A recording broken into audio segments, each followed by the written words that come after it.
അങ്ങനെ മാൾട്ടയിൽ ക്രിസ്മസ് ആഘോഷങ്ങളൊക്കെ തുടങ്ങിയിട്ടാ. അങ്ങനെ നമ്മുടെ മാൾട്ട പോലീസിൻ്റെ ഒരു ഇൻവിറ്റേഷൻ കിട്ടിയിരുന്നു നമ്മുടെ മാൾട്ട മലയാളി അസോസിയേഷന് ഒരു 3-4 പ്രോഗ്രാം ചെയ്യാൻ വേണ്ടിയിട്ട്. അങ്ങനെ നമ്മൾ ബാൻഡും ഡാൻസും ഒക്കെ ആയിട്ട് കുറച്ച് പ്രോഗ്രാം അറേഞ്ച് ചെയ്ത് അവിടെ ചെന്നിരുന്നു.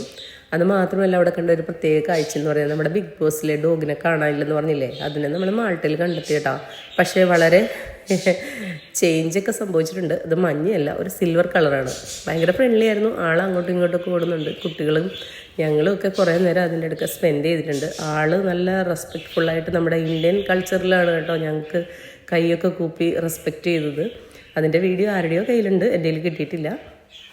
എന്നാലും എല്ലാവരെയും അട്രാക്റ്റ് ചെയ്തൊരു സംഭവം അതായിരുന്നു. പിന്നെ അത് മാത്രമല്ല നമ്മളുടെ ഭാഗത്തുനിന്ന് പിള്ളേരുടെയും മുതിർന്നവരുടെയും കുറച്ച് പ്രോഗ്രാമുകളൊക്കെ ഉണ്ടായിരുന്നു.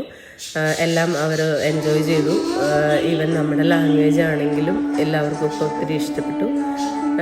ഒരു ഇങ്ങനെയൊക്കെയുള്ള ഈവൻറ്റുകൾ വെക്കുന്ന സമയത്ത് നമ്മളത് മിസ് ചെയ്യാതെ കാണണം. ഇത് നമ്മുടെ ഫിലിപ്പീനോ ആൾക്കാരുടെ ഒരു പാട്ട് പ്രോഗ്രാം ഉണ്ടായിരുന്നു. ഒപ്പം നമ്മുടെ വലറ്റ ക്രിസ്മസിന് വേണ്ടിയിട്ട് ഒരുങ്ങിയിരിക്കുകയാണ്. വലിയൊരു കൂറ്റം ട്രീ ആണിത്. അപ്പോൾ രാത്രിയിലുള്ള കാഴ്ചകളൊക്കെ നമുക്ക് പിന്നീട് കാണാം കേട്ടോ. ഇതിപ്പോൾ പകൽ ഞാൻ ജസ്റ്റ് കണ്ടപ്പോൾ നിങ്ങളെ ഒന്ന് കാണിച്ചു തന്നേ ഉള്ളൂ. തണുപ്പൊക്കെ കാരണം പുറത്തേക്ക് ഇറങ്ങാൻ ഭയങ്കര മടിയാണ്. പക്ഷേ എന്നാലും ഒരു നൈറ്റ് ഇറങ്ങുന്നതാണ്. അപ്പോൾ ബാലൻസുള്ള കാഴ്ചകൾ പുറകെ വരും കേട്ടോ.